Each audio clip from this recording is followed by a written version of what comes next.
Good morning, good evening, good afternoon. I don't know, you can choose whatever time you're listening. Let's get a couple things set up, get the audio rolling. I think all of you will be very happy to know that we actually got the entire team here at the Civil Society Podcast has got the audio and video figured out, so this is huge for us. So we're just checking. Yep. Feedback's good. And we are rolling. Awesome. Well, thank you, everybody. Welcome back. I do appreciate everyone for tuning in. Like I said, even from the first official episode I had, it's truly just been a great experience so far. I'm kind of finally over the part where right when I start talking, I feel nervous for some reason. I don't know why I would in the first place, but the feedback that I've been getting from everyone is amazing. I'm truly thankful for everyone that has reached out and shared it with friends and let them know. And again, you know, if still only 100 people really listen, that's totally cool with me. I'm doing this for myself as well as for people in the community who want to listen and dive deeper into some of the cool things that are going on here in Fresno, in the state, talk about some key issues that are going on, you know, locally, nationally, and try to just get insight. Really, that's my biggest thing. I'm not doing this to, you know, find the cure for cancer or find the cure for racism. I just want to have conversations with people. So with that being said, I have an amazing guest coming on today. Long time friend, without a doubt, one of the most creative and cool people that I know. We go back a long ways. He's done a lot for the community, and at least in my eyes, I'm sure a lot of people would agree with that sentiment too, just in terms of, you know, the creative space and everything that he's kind of been able to bring. So with that being said, love to bring on good old friend, Shawn Rojas. Welcome in, my friend. Look at this. How we doing? Good, how are you? Good. Man, I'm just going to keep saying it every time. I feel really official every time I put on the headphones and I got the mic in front of me. It was just 8 years ago, probably to this day, that we were in your old room at your parents' old house and making raps. But that's funny you say that, because I found a memory, like on Snapchat, you know how they have the little flashbacks. There was a flashback of me, you, Sam, Landon, and Braden. And Braden was little. Yeah. We all looked. And what were we doing there? Because now there was all I know. There was a mic in the middle of the room, so it could have been that could have been anything. Yeah, it could have been anything. And it was at your parents' old house? It's at the parents' old house, yeah. Yeah, there was a lot of things that kind of went down there just in terms of that. That's kind of like where everything kind of began. It's exactly where everything began. That's like the starting point. That's amazing. So welcome in. Again, this is episode number 2. Really, really fortunate to have you on. Who are you? Just open-ended, completely philosophical. Just tell me about who you are. Yeah. Anyone that may not know. I'm Shawn Rojas. I'm creative from Fresno. And I run EXP Experiment. I co-run Borkner Park with Samuel Carl. And I do a lot of other things, but those are kind of my 2 main babies. I love that. And soon to probably own a Tesla dealership or, you know, I mean, you just have your hand in a little bit of everything, honestly, which is really cool. So like what are your current roles in Experiment and in IC and in Borkner? Kind of break that down for people, because honestly, I talk to just honestly random people who have seen the brands online, who have seen you know, other people wearing it, and we're gonna give Evan a little showtime here. They're always like, "Oh yeah, dude, I met Evan, and I thought, you know, like Evan was top dog," and I'm like, well, his bro, you know, kind of kicked it. They have like an amazing team, but honestly, I think it's really cool. A lot of the times, for how much you have your role in everything, you almost seen behind the scenes. So like, explain like what you do on the day to day. Yeah. So I forgot to mention Illegal Civ too. I'm creative director for Illegal Civ.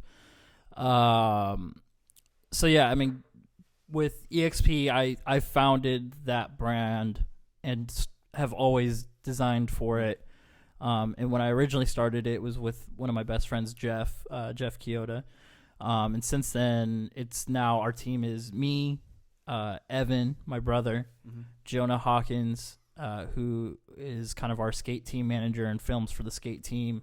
Yafe Shifra, who helps with directing ads and commercials and shorts. And Nathan Casares, who's our cousin, and he's the one kind of behind the camera. Yeah. And he also does directing and writing and, you know, all that. Yeah. And so for that brand, I kind of the brain. I operate everything. Most things will at least start with a conversation I have or an idea that I have. And so that's really my baby. Yeah. That's what I spend most all of my time on. Mm-hmm. With Borkner Park, it's a brand that Samuel and I started 5 years ago now. Long time ago. Yeah, it's been kind of on again, off again for a while, but we're kind of back in full swing. Yeah. Trying to, you know, keep things flowing. So that one, I'm just kind of like, I kind of think of myself as just kind of like a backboard. Like I just kind of help with like, I don't know, like more like brand management. Yeah.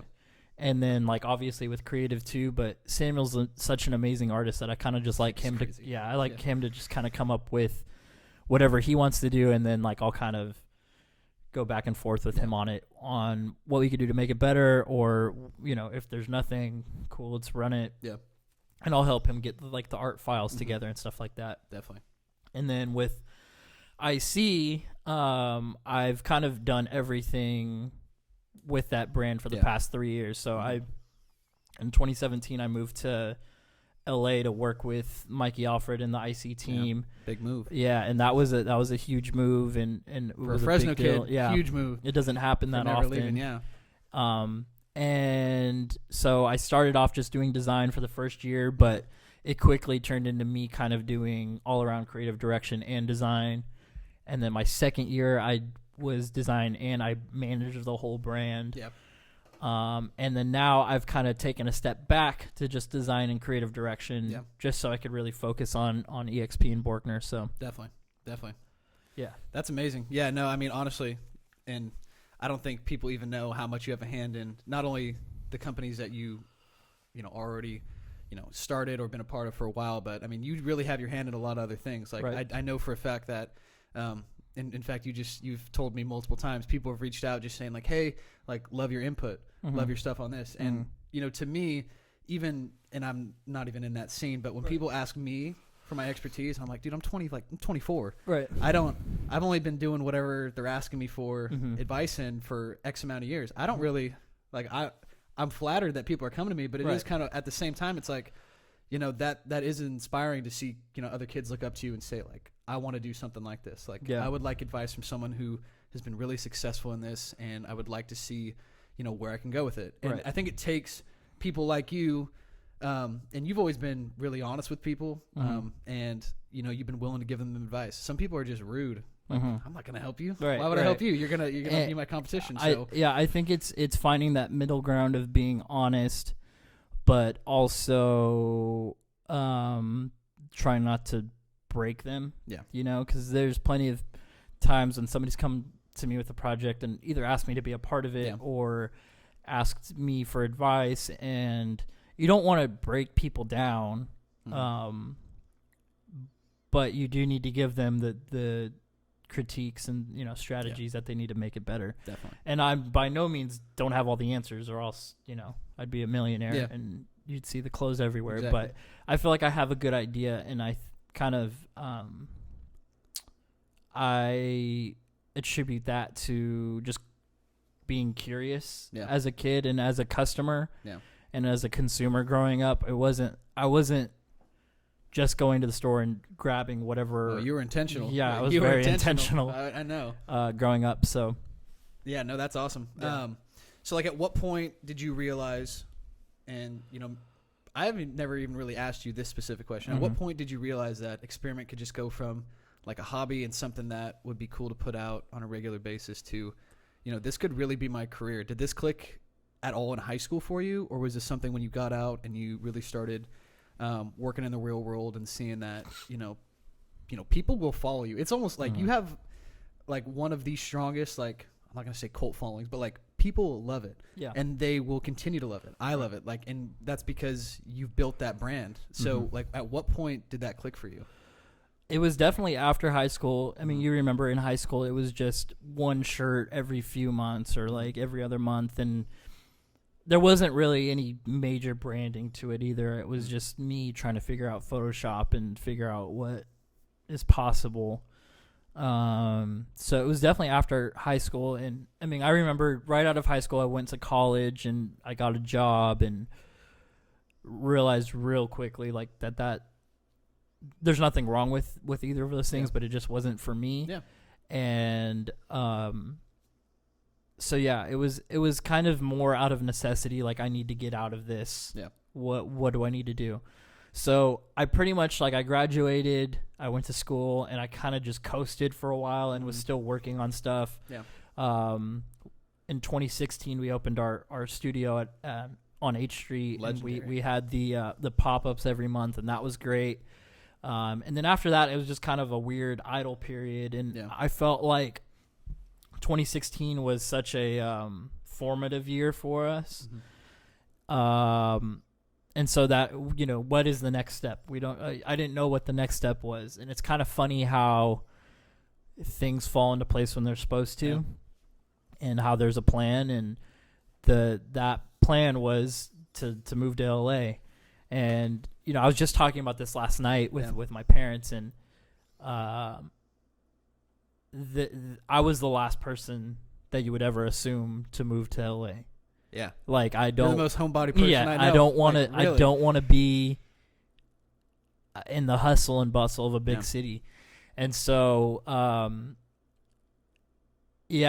pretty much I was reached out to by Mikey Alfred from Illegal Civ, and he had been seeing our stuff for a while, and we had been in contact here and there, and I had went and met up with him and kind of walked through the warehouse, and he kind of gave me some advice and notes on EXP and Barkner, and then a few months later he reached out and asked me to move.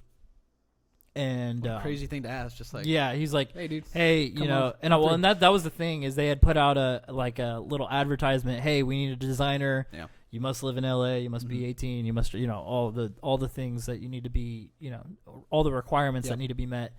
And I met most of them, but I didn't live in LA. Oh, that'll be the one. Yeah. And so he was just like, take your time getting down here, but we see you and we want you to come work for us. So I was like, okay, let's do it. And it was kind of like, I mean, I had no plan. I just told him yes, like right away. I was like, I'll do it. And so, that was the next step. And that's when I realized, like, wow, I can make a living, doing my own thing and doing what I love for another brand and kind of help that brand develop some more. So, I would say like 2016, 2017, I realized that this is what I wanted to do. And by no means did I have the financial backing to make it happen, but that was the insight to, okay, Definitely. this is the path I need to take. Yeah. And so from there it's kind of just been like foot all the way on the gas, and I haven't stopped for 3 years. Yeah. No, that's crazy, because I mean, and this is kind of segue into the next topic. Just the amount of growth that not only you as a person in terms of like your creative style and how the your ideas have shifted, but the brand itself. And we're just talking about experiment, because honestly everything has changed, significantly. But like I'm sure when you took over IC, like the whole kind of vision and how you designed apparel and everything changed and shifted. But for people looking from the outside in, like if you were to see experiment from when it first started in high school to now, it's almost like, okay, someone just bought the name and someone new came in and completely switched it around. Like that's how much of a change it looked like. So like, where do you draw that inspiration from? Like, explain that shift from like when you first started to like kind of where you're at now. Well, I just didn't know how to do certain things. So it was a lot of learning. I'm not like a formally trained designer. So you can't, like, I couldn't sketch you a dress or something right now. Like when people hear designer, I think that's what they think, which technically that's probably what it is, but that just wasn't me. And I didn't go to school like a fashion institute, or I didn't go to learn graphic design from a certain art academy or anything like that. Like I'm completely self-taught. So it's a mixture of me being lazy and a mixture of me just not having the resources. Yeah. Because there's people that progressed way faster than I did that started way after me. Yeah. But it was just a matter of me finally having enough and Yeah. needing to just go out and learn how to do Definitely. certain things. So, I have a lot of friends that, well, I don't have a lot of friends that do this, but people that I know are, competent in Yeah. Photoshop or Illustrator. So I would just ask them, this is like a type of design I like, or this is a type of photo I like. How could I translate this onto a garment? Mm-hmm. And sometimes I'd get the answers, sometimes I wouldn't, and I would have to do some kind of research and development to figure it out. Mm-hmm. But I think there's a pretty clear kind of before 2016 and after 2016, where up to 2016, we started the brand in 2012. And like I said, it wasn't consistent. There weren't collections. It was just one tee every once in a while, and it was normally just like text or, shapes. And then in going into 2016, I just realized there's a lot more going on up here that I can't figure out how to get onto here. Yeah. And so we need to figure it out. And so I just started really kind of developing my own style of how to interpret these things. Mm-hmm. So, the first shirt of 2016, there's a photo on it, and it's like a girl's head. I remember And that it's one. and it's I literally just cropped this girl's head out of a old Playboy magazine that I found at a thrift store. And I started really digging in on the nostalgia that I love. Yeah. And my favorite eras of art and photos and style is 50s, 60s, 70s. Yeah. So I just started referring to those types of graphics and those types of photos to kind of pull from and alter. So yeah, I think that there's just a clear break. 2016 on, I was just ready to. I was bored, of what we were doing. And it also got to the point where, I really clearly or really seriously thought about stopping the brand in 2015 and just starting something new. Yeah. Because I was like, I don't know what I can do with this from here. Because there is an image that this brand has, but I just don't know how to pivot and move. Yeah. And so, you see it from the photo shoots to the videos that we did to the actual designs. It used to be I would just call a friend and have them meet me at a park and take photos. And now it's much deeper than that. There's sometimes there's story behind the photos or videos, and I don't know. I just kind of did a 360. Yeah. Definitely. And it benefited me, obviously. Yeah. No, that's and I completely agree. Just if anyone was to go back and look at the Experiment Clothing Instagram page, you scroll all the way bottom. It may take you a long, long time, but just you could see the change. And don't go looking because I already archived all that and stuff. Never mind. Don't even go look. Joke's on you. You're gonna have to find people. You're gonna have to deep dive onto Tumblr. Yeah, you're gonna, and it's probably there too.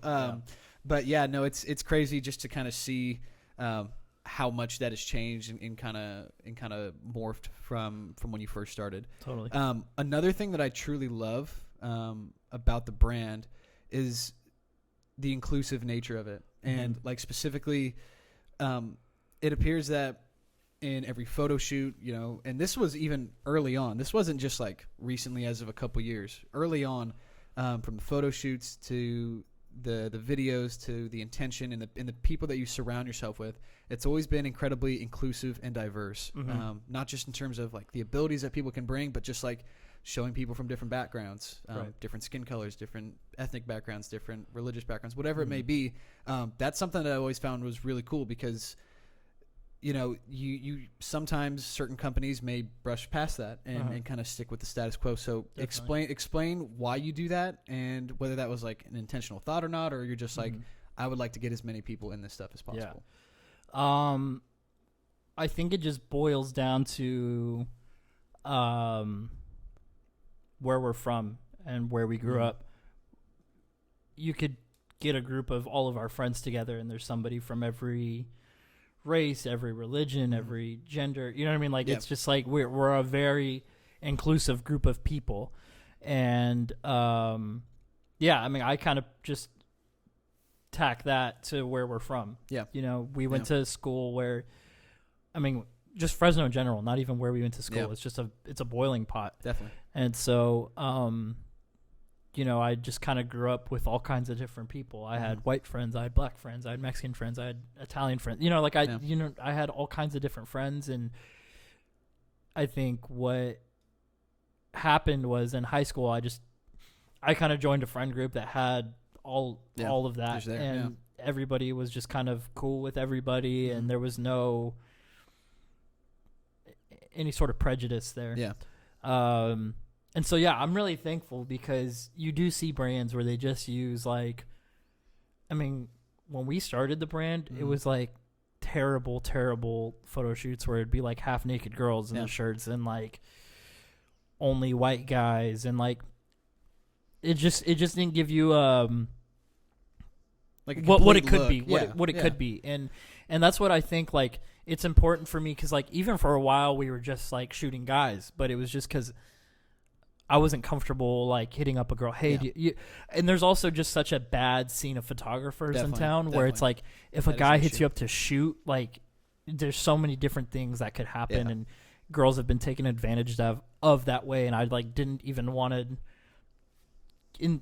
Obviously that would never happen with us, but I just didn't want people to have that uncomfortable perception where they're like, oh, like this random guy I don't really know hit me up to shoot, and I just didn't want to do that. Yeah. But we've just gotten to a point now where it's like, I think we've built a trust within our brand, and people see that, and there's never been any sort of dirt on our name in that aspect, or in general, really. And so I think people are comfortable with us now, to where, you know, we'll hit them up and be like, and we're also very professional. Like, it's not just one guy with a camera, and like this last shoot that we did for Winter Formal, there's, you know, we have a videographer there, we've got a photographer there, which was, I mean, I shot it, but we have somebody helping direct, we have somebody doing hair and makeup and styling, and like, I mean, if you walked in just like randomly and like, and you're seeing this, you're like, oh, like they're part of like a paid group, like a company, like an organization. They're bringing in all these people, exactly. But I think that's the way to run it. Like, do you think, like we just talked about, do you think that is an issue? Like, certain brands, regardless of the size or scope of them, like they have that. And I'm not saying that it's all necessarily bad. Like, if you want to try to target a certain audience and certain consumer, like that's great. Like you can definitely do that. But I think it's all about the intention. Like if you're intentionally maybe excluding people just because you want to highlight one group, then that completely could alienate customers or potential people who would believe in your brand. So do you think like that's an issue? I mean, you've worked in LA. Have you seen that like up close? Luckily, like any of the scenes I've been in LA have been pretty inclusive too, but it is people are aware of it. And there are, you know, certain photographers or certain creatives that, you know, only shoot this type of girl or only shoot this type of guy, or, you know what I mean? Yeah. So, I mean, I've seen it before. I don't have specific examples, but I have seen it before. But yeah, I mean, I think that it's just not smart at this point to even, and I just think people don't think like that as much anymore. I think everybody's fully aware of what the social climate is, and and just everybody's kind of more inclusive and open now, luckily. And so it's like, I think we see that more and more with brands. I think that if you are a brand that only targets a certain audience, you're missing out on a lot of money, sales. You're missing out on a lot, and just representation. Like, you know, I feel like you could go to any part of Fresno, rich, poor, high class, low class, you know, and you would see our stuff there. And I think I do attribute that to just kind of our inclusivity as a brand. You know? Yeah, definitely. I thought it was really cool even earlier this year when you did the charity giveaway with the shirt after kind of everything went down earlier on this year. I mean, it's, you know, stuff's still going on, but I thought that was really cool because, you know, it's rare that companies do things, at least from my eyes. I'm like cynical in certain ways, like, you know, about like the whole charity thing. Like, you know, it's, if you want to like give the charity, like you need to be careful on how you give, because certain companies can just write that off, and Right.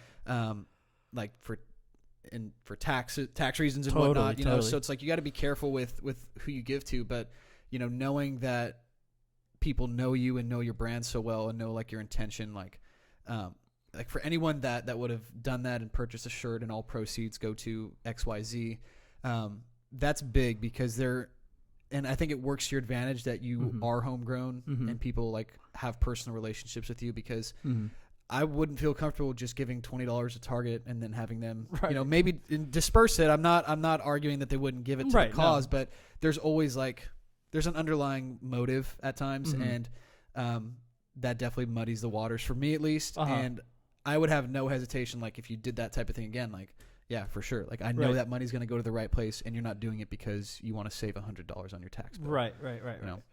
Yeah, that was a cool kind of, I mean, not a cool moment, but a cool moment where everybody kind of united for the greater good. And I thought I almost didn't do it because I felt like we kind of missed the train a little timing, bit. yeah. And I was just like, you know, is it a little too late? But, you know, it's an ongoing thing, and it wasn't just in May, you know. It's been forever before us, and it will probably unfortunately go for, you know, Years time and years to come, yeah, and it's like no matter what we do, we just got to kind of be a helping hand to you know, our friends, and you know, luckily I've never really dealt with that, but I am a brown person in America, and you know, I was just having this conversation where people you know, there's certain parts of this country that just aren't as progressive as California. Yeah. And, you know, I lived in LA for 3 or 4 years where just anything goes, and you're kind of blinded to that stuff there because everybody's everybody's friend, and you know, you could have XYZ type of neighbor, and your, you know, friend groups are even more diverse and you know, inclusive there. So, you know, even though Fresno, I feel like, is kind of behind in some stuff, I feel like we're getting better and better and better there. So, that was a cool opportunity for us to kind of just give back and give to, you know, people that we trusted and felt like, you know, we could help. And that was one of the first times that we've used our voice as a brand, our platform as a brand, to kind of open up a conversation like that too. I'm in no ways like a very political person or anything, but I was just like, this is obviously a wrong that we need to start making right. Yeah. And, you know, like, let's use our platform and our voice to try to make some change. So. Definitely. No, I love that. And I think, it's good that it sounds like you had like a conscious like thought process as to, you know, like, this seems like the right time or event that we want to do this. The only thing that like worries me about like large corporations, that consistently seem to, you know, put out certain messages or whatever it may be. And I may even agree with the message. Like there are plenty that I completely agree with. But I think a lot of, you know, what I see at least, and I could be 100% wrong. Like I could be dead wrong on this. I may have zero clue. But sometimes I get these feelings like, you know, maybe this brand is putting out a certain message or whatever to better its self-interest, and not because they want to, you know, maybe they do like seeing, you know, change or whatever is a byproduct. But a lot of the times I see certain brands like flood the market with certain things after little things happen, but then choose to ignore other things. Like, there are massive corporations that, you know, will support X, Y, and Z. And then, you know, there's Chinese labor camps where a lot of brands take place. And when, you know, the United States they want to impose sanctions on that or say like, hey, you got to pay them a living wage.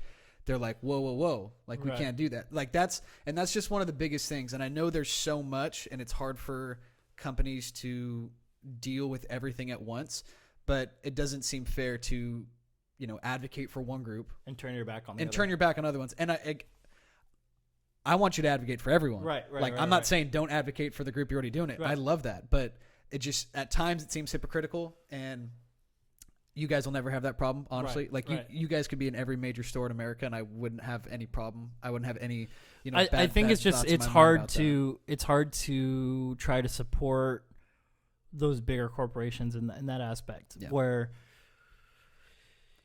some brands are at that level in my kind of universe Yeah. and profession, but Mhm. but then you have corporations like Target or Walmart or Costco, Yeah. like just these big giant Mhm.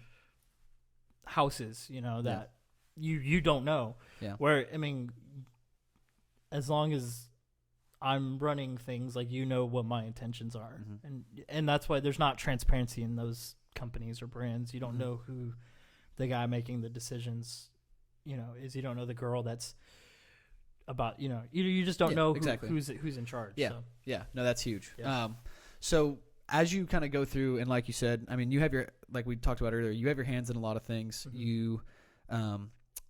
You work constantly. I know, like you're doing like you're packing orders all the time, especially when collections get put out. I'm glad you could even Right. spare like an hour and a half here with me, because I really do know you're busy. Like I don't know if people like are like, yeah, like Shawn just. He creates, he orders the clothes, and boom. Like there's so much that goes on behind the Mhm. scenes for you. And like, tell me, how do you deal with that burnout? Like as you continue to try to push boundaries and make things fresh and new, like how do you prevent that burnout? Because it's got to be tough at times. Yeah, I mean, like for example, this week was one of those weeks where I'm burnt.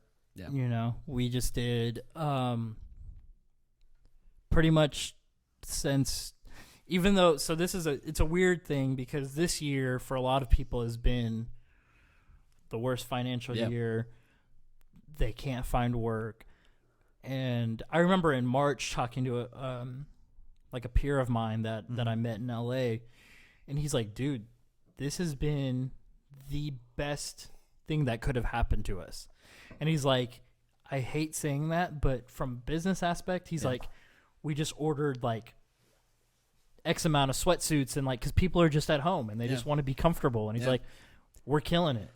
And so that kind of sparked in me. I was like, well, I don't necessarily need to stop, like this is the time to kind of keep going, keep going, And so I, like I said, for a lot of people, they're without work and it's terrible and I feel awful. But in our world, like in our profession, it's been really good because people are just at home bored and like are spending online shopping. And so I literally haven't stopped all year. Mm-hmm. And normally that's the case, but like especially so this year. Mm-hmm. And we've just seen growth in our customer base too. So it's been like a great year of growth. The past 2 years have been like really we've been substantially growing. Orders are doubling, tripling on certain items, and it's just been great. So I mean, I just kind of spent the last really 6 months like head down working and really working. These are our first times we're doing full collections where it's not just t-shirts. In the summer we did t-shirts, we did crop tops, we did trunks, we did all of that, and then in Halloween we did more stuff, and then now we're doing this is the first collection we've ever not dropped a t-shirt in, which is crazy to think about, where it was jackets, knits, vests, it was all of that. So we're kind of starting to make these big boy steps that are helping us grow. But all of that to say, I'm burnt out, I'm exhausted, and the process doesn't end. Last Sunday when I opened our store, the process ends for like a few hours, and then I wake up the next day and I start packing orders immediately. And I think people also locally have a perception that because I mean, I can say with my chest we're the biggest brand in town, no doubt. And I mean, I don't know everybody's numbers, but I'm pretty confident that we're the most successful.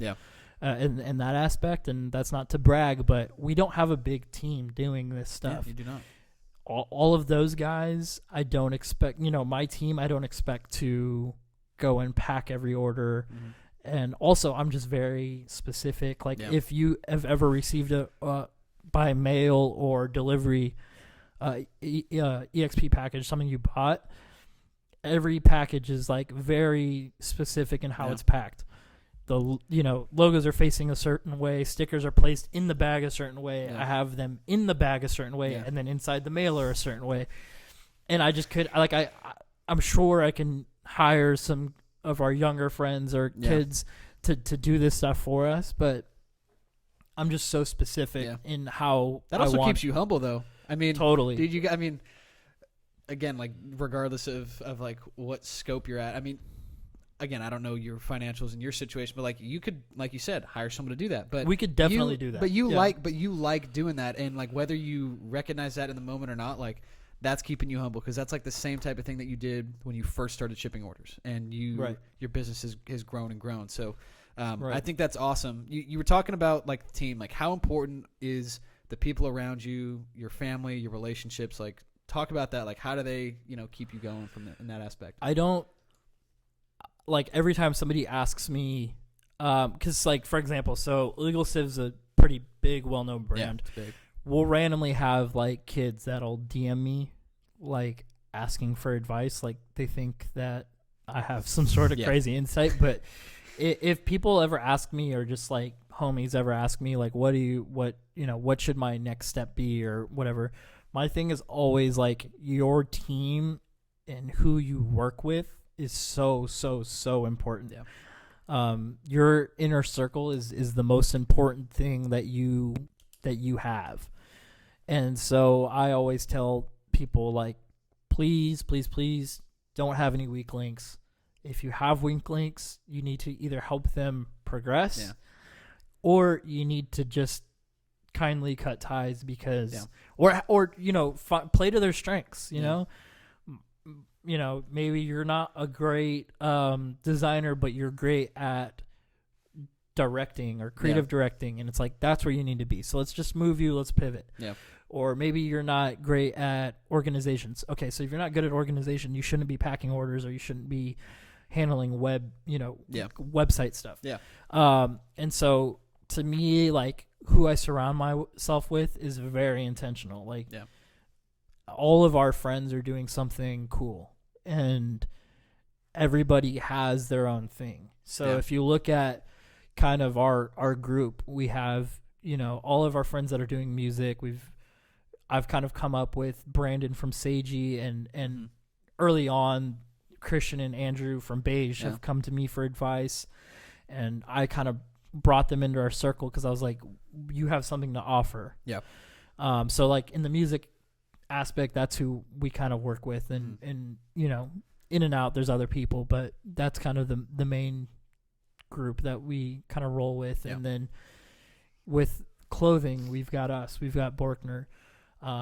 We now are working closely with Scott and Sebastian Boot Company. It's awesome.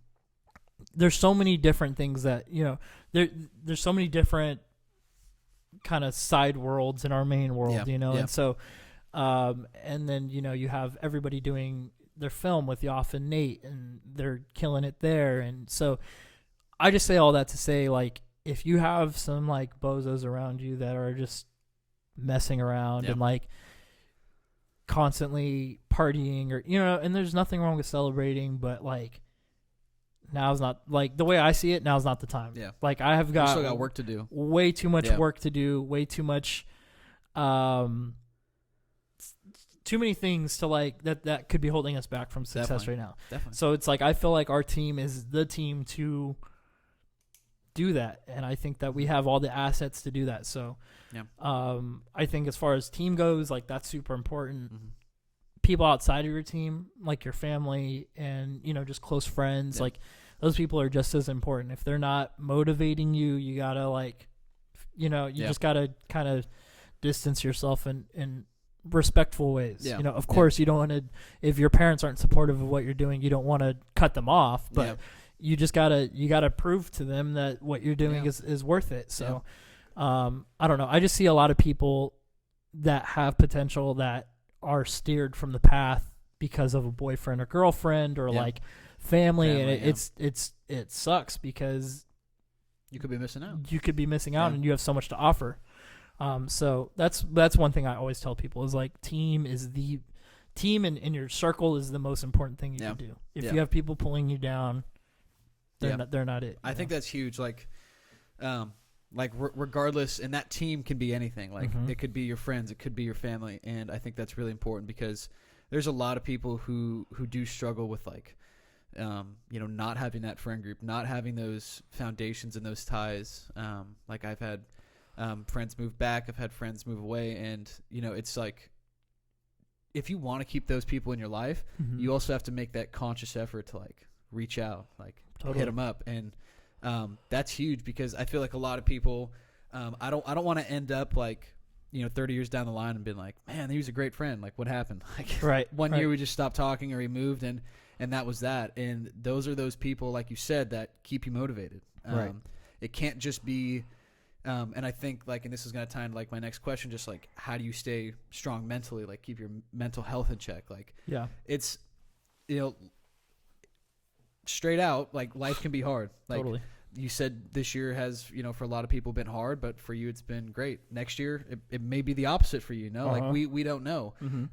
So like you need those people around you to keep you grounded and keep you motivated. How does mental health kind of play into like your daily life? Because I know that's like, and again, that's like not a cliche to talk about, but it is something where I personally feel you need those people.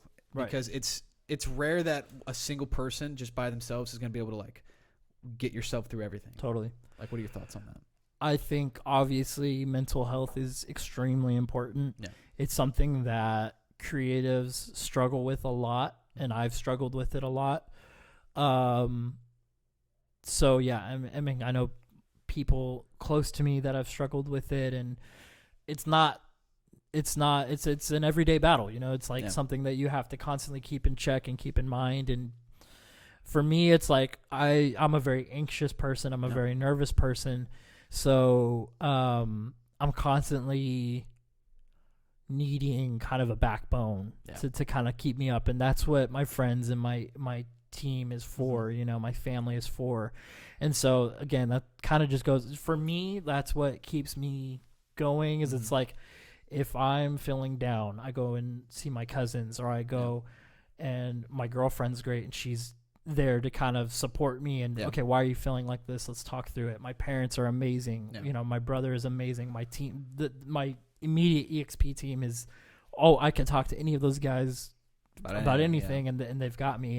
And vice versa. Same goes for, other way around is they know I'm here to kind of keep them in check too. But I mean, I just kind of found ways to cope with things. Like this was a really hard year for me. I went through some major life changes and made the decision to move back to Fresno, and whether that's permanent or for a little bit, I don't know yet, just because of the state of the world. But there was some major changes in my life, and so the way I coped with that was like I kind of worked more and worked harder, and also like found ways to kind of soothe and distract me a little bit. Biking. I've been biking a ton. Yeah. I watch a lot of movies and documentaries. I listen to a lot of podcasts. Like there's little things that kind of just help get me back to where I need to be right back on the right path. So I think that obviously like everybody's different. That's just the way I deal with things.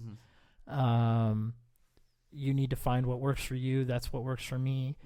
Definitely. Talking through everything and kind of distracting myself and working helps me. But, I think therapy is a great thing. I think having those people in your life to check you is crucial. So yeah, no, that's incredibly important. I think, I really do want to see data from like the next couple of years, just seeing like what did the effects of all these lockdowns do to people's mental health. Because I mean, you watch the news the past 6, 7, 8 months, and like you said, we've been really fortunate, but not many people have. Yeah. So many people out of work, at home with kids who are struggling to even just do a simple thing with school. Right. Like I'm a teacher. It's been rough. Yeah, I can't imagine. I was just talking to a younger friend of mine who's in college, first year of college, and it's all online. Terrible. And I was like, dude, I couldn't even do like online assignments. Like in class, I go to class, but then I have to turn something in online. Like the motivation is just not there. especially for someone like me that's like, my career isn't going to be determined on whether I get a degree or not, Yeah. you know? So it's like, I can't even imagine. I just feel so bad for those people. And I mean, like you just said, you see it probably every single day where it's like the motivation's just not there. And, you know, how much knowledge are people retaining that way? Or it's low. And it's, again, I'm really just hoping that things can hopefully get back to normal, you know, as soon as possible. We were hoping that would be earlier, but, you know, things happen when they happen. So, yeah, it's going to be huge. And that is like my biggest worry, which is like, you know, not only the adults who, you know, may be dealing with extreme anxiety or depression because of everything, but also the kids, because they, you know, even me, I don't struggle with those things as much, but it's hard for me, and maybe it's just because of who I am, or maybe it's because I'm a guy. I don't know. Like, I can't express that always. Yeah, it's difficult, like, to put into words, like, sometimes how you're feeling, and I think it's even harder for kids who don't even have, you know, especially as they're developing, like, the mental capacity. Yeah, the mental capacity to be like, themselves, yeah, you're sad, but why? Like, oh, you slept until 2 or 3 p.m. like, and you don't feel like doing anything. And you went to bed at 5. Yeah, and that's something that I, like, next semester, you know, that was my intention this whole semester as I was teaching, like, you know, at least make it different each day, at least try to give them something, you know, that's interesting. And it's hard, but it's, I really want to do it for these kids because they're losing out on a lot. Like, as older adults, we're going to be able to recover a little easier because we're like, all right, you had a normal high school experience. Yeah, exactly. And for a lot of kids, it's like, you don't have that. Right. And, you know, that's one of the things that I'm interested to see the data on in the coming years. Just like, you know, where have kids who are in middle school or high school, like, where are they now? Like, where's their headspace at? And everything. Did they like even that. make it to?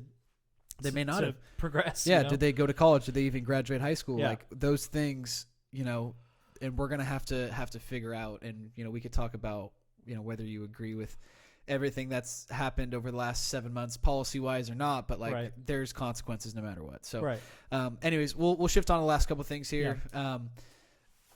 One of the biggest things that drives me crazy, and I'll be honest, it hasn't even. Sorry, I gotta make sure I look okay. Well, I'm gonna check too. Do I look okay? I can just throw on a Photoshop edit easily. Yeah. Or more than likely, the video probably stopped. I didn't even go check. The video probably stopped halfway through again.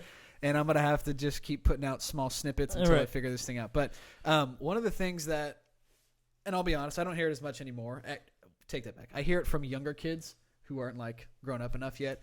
But, like, there's a consistent level of just, like, not being grateful for Fresno, I would say. You know, in general. And I love Fresno. Same. I'm not going to say that I wouldn't love to live in, like, Newport Beach right next to the ocean. But of course, there's something just about this area and the community and the location that, you know, I truly just love. So, like, explain, because I know you're a huge sympathizer in the same way. You love Fresno. Like, talk to me about, like, its meaning to you in general, just the city. Well, I mean, to me, I'm a family guy, and all of my family's here. So that's, like, my main thing is I do have family outside of here, but my main immediate family for the most part is here. And so that'll always keep me here as long as they're here. But I think that the city in general has so much to offer. Like I said, we live in such a boiling pot, and we don't even realize it. It's crazy. Where, you know, I would go visit people in, you know, when I was playing in a band and we were in Seattle, like, completely different world. Completely. You know, you go to anywhere else, like, you would go, like, we just, right before the lockdown, we were in Miami, like, right before it, and completely different world. Even though it's a little bit more of a big city, like, it's still, like, you only see people that are native to that area. Yeah. We went to Boston last year around this time, and same thing. You only see people that are native to that area. So it's like, we're in a we're right smack in the middle of California, and everybody's here. You kind of get to see all different types of people, all different walks of life, and, like, that in itself is incredible, and I don't think people realize that. Take it for granted, for sure. Because you go anywhere else, and it's not like that. Yeah. plus I think for me, I just saw early on what the potential of the city is. Mm-hmm. There's so many for my scene in my life. There's so much that we can do here. Mm-hmm. Definitely. And if we all stopped like hating Fresno and hating each other, we could be a major city, I feel. Yeah. Because we have everything that bigger cities have in some aspects, even better than bigger cities have. Yeah. With music, with clothing, with art, but we don't support each other. Yeah. And I catch myself doing that too. Yeah. Because I'm like, well, like I just, it's hard. Yeah, it's hard. definitely. And you kind of shoot yourself in the foot here. Yeah. And that's why I don't think we see any major talent from Fresno, because when things are bubbling and about to break, you shoot yourself in the foot. Yeah.